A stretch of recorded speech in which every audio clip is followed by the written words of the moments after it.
आज राहता शहरात पावसाने दमदार हजेरी लावली। यामुळे शेतकरी वर्गावरील संकट टळले।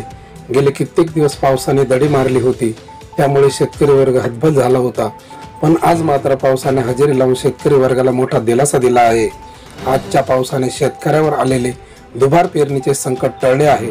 आज झालेल्या पावसाने शेतकरी बळीराजा सुखावला आहे। राहता परिसरातील शेतकरी वर्गात यामुळे आनंदाचे वातावरण पसरले आहे।